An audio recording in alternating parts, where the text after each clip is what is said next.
Hello everyone, this is Dr. CJ Tak and today we will discuss about the concept of viscosity in the subject, in the chapter Rheology, in the subject Physical Pharmaceutics to SAM form.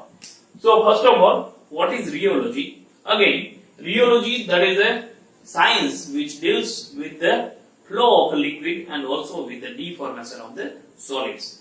And over here we need to focus, we need to consider about the viscosity. So viscosity, we can say it is the flow property of a liquid which is expressed in terms of a viscosity. So we can say it is one type of flow property of a liquid. We need to consider about the liquid. Now also we can say the viscosity, that is one of the index of resistance for a liquid to flow.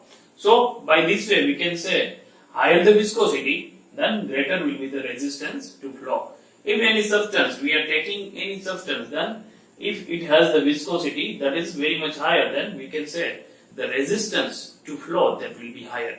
For example, here we can take one of the example of honey and syrup and groundnut oil.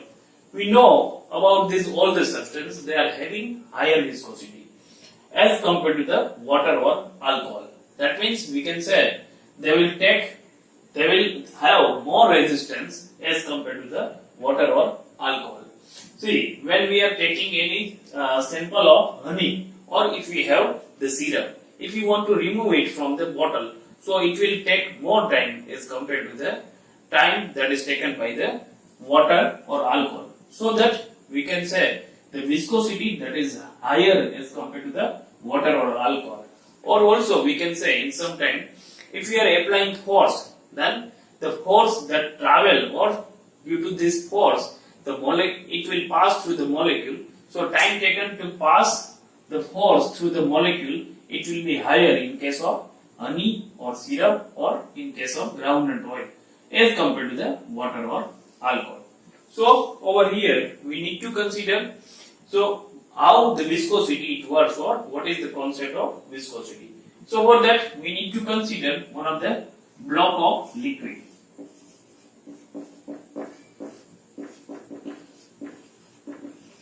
So for that we can consider the block of liquid, or we can say the deck of cards. So they are arranged like this. For example, this is first layer.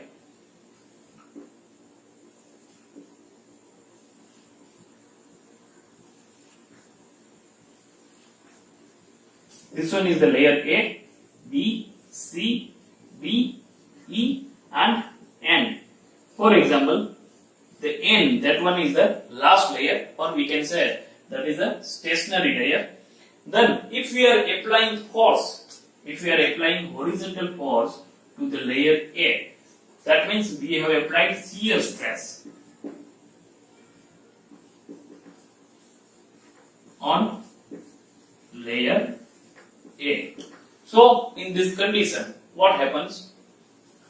Due to the force, that force we have applied on a layer A, that means here the force that is comparatively more if we are considering to the layer B. So due to that, it will acquire some of the velocity, and due to that, it will travel some of the distance. For example, this is layer A, then afterwards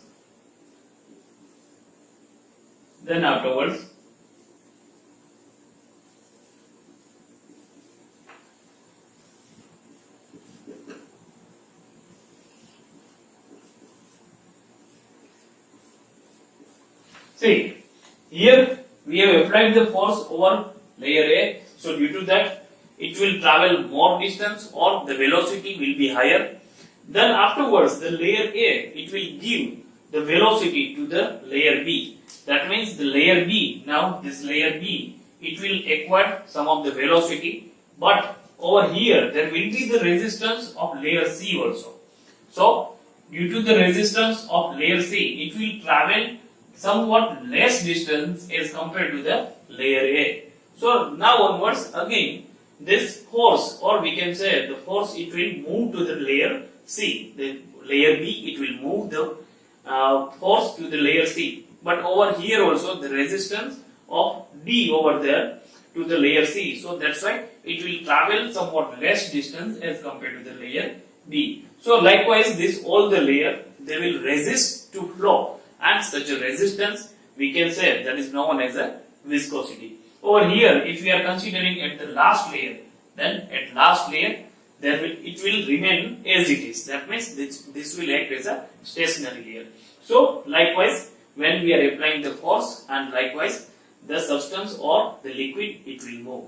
So we can consider over here one another example also. This is about the block of liquid, or when we are applying stress from one side, we are applying the stress from one side, and due to that the substance or the layer, they are acquiring the velocity. Then if liquid it passes through the pipe, if we consider one another example,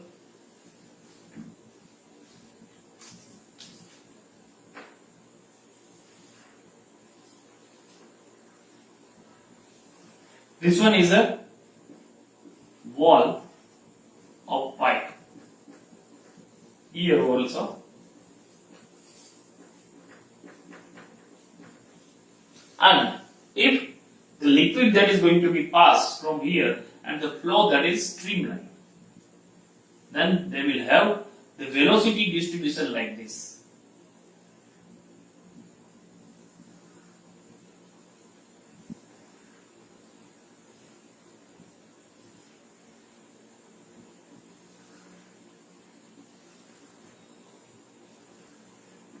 See, this will act, these two layers which are very nearer to the wall of the pipe, this two layer, it will act as a stationary layer.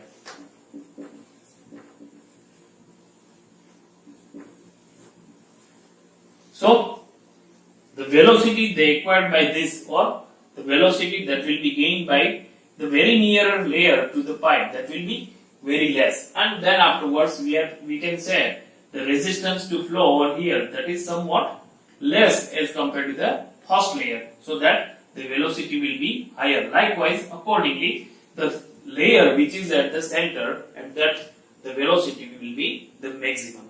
So over here also we can see the effect of the viscosity.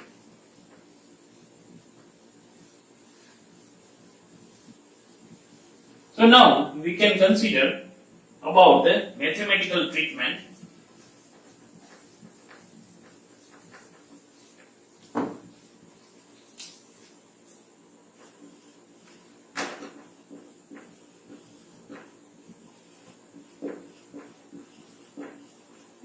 So how this formula have been arrived.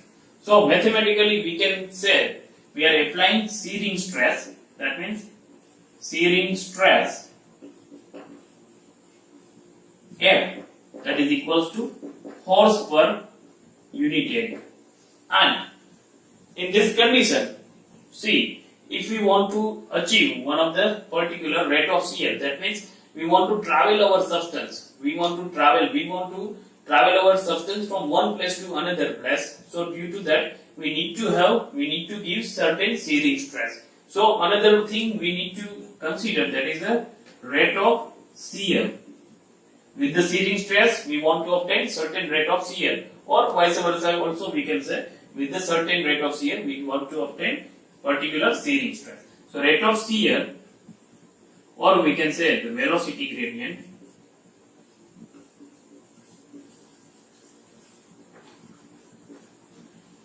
G is equals to dV by dr.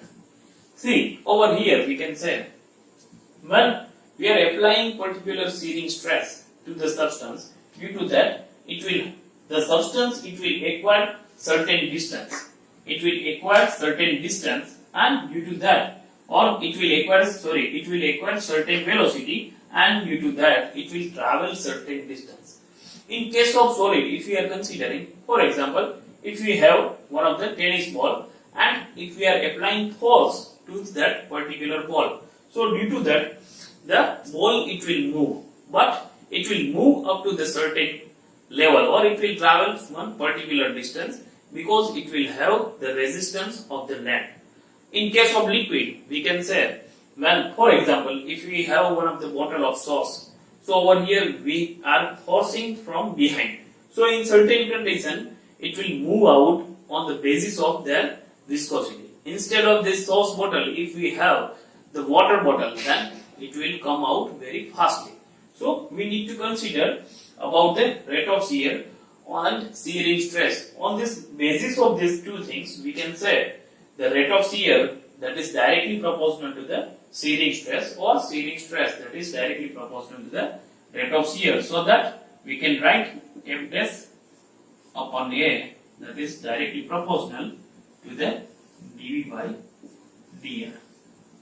So on the basis of this, we can write F dash upon A that is equals to eta dV by dr, and instead of F dash upon A, we can write F that is equals to eta into G, and on the basis of this, we can say eta is equals to F upon G.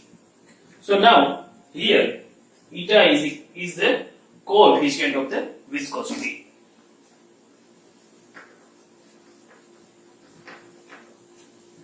Now eta that is known as the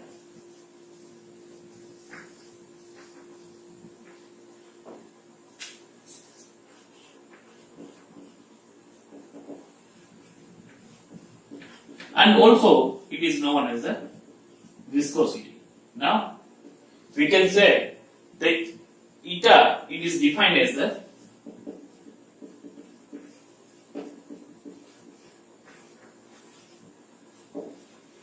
force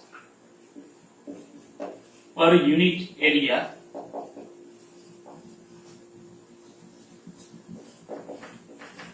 that is required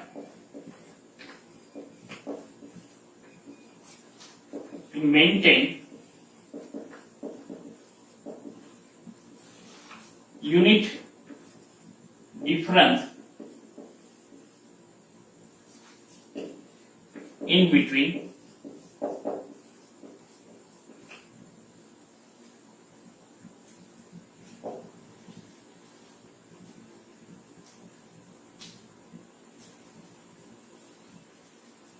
the velocity of two parallel layer of liquid 1 centimeter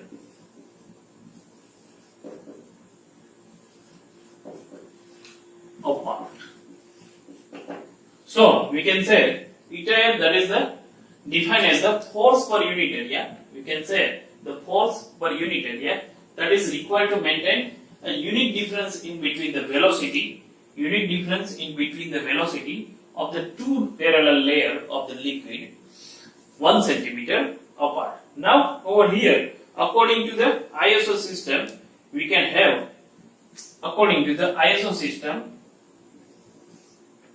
we can have the unit that is the poise or centipoise, and in case according to this one is according to ISO system, and according to the CGS system, we can say the unit that is the dyne into second or centimeter square. Also we can write here, also we can write gram into second inverse into centimeter inverse. So this viscosity or coefficient of viscosity, also that is also known as a kinematic, it is also known as a dynamic viscosity. Over here the eta, that is also known as a, this one is known as a dynamic viscosity. Then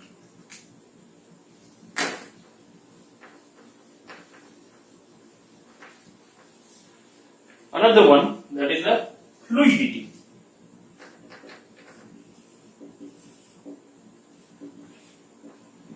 fluidity, that is denominated with the phi, that is the reciprocal of the viscosity. And another one terminology, that is kinematic viscosity, that is viscosity divided by density. Kinematic viscosity is known as a viscosity divided by density, and this is official in a IP. And the unit for this kinematic viscosity, that is the Stokes and centi-Stokes. So this is very basic concept about the viscosity, how the equation that has been derived, and what is the coefficient of the viscosity, and where it is required. See, mainly in case of pharmaceutical industry, when we are dealing with the certain liquids, so always we need to have the flow property, always we need to have the knowledge about the flow property of the liquid. And when we are dealing with the liquid, for example, if we are dealing with the suspension, emulsion, syrup, then in this all the condition we need to have the thorough knowledge about the viscosity. So actually the viscosity, that is one of the resistance for the flow of a liquid. So this is all about the viscosity. Here we have considered about the viscosity, we have derived the equation, and also we discussed about the fluidity and about the kinematic viscosity. Thank you for watching this video.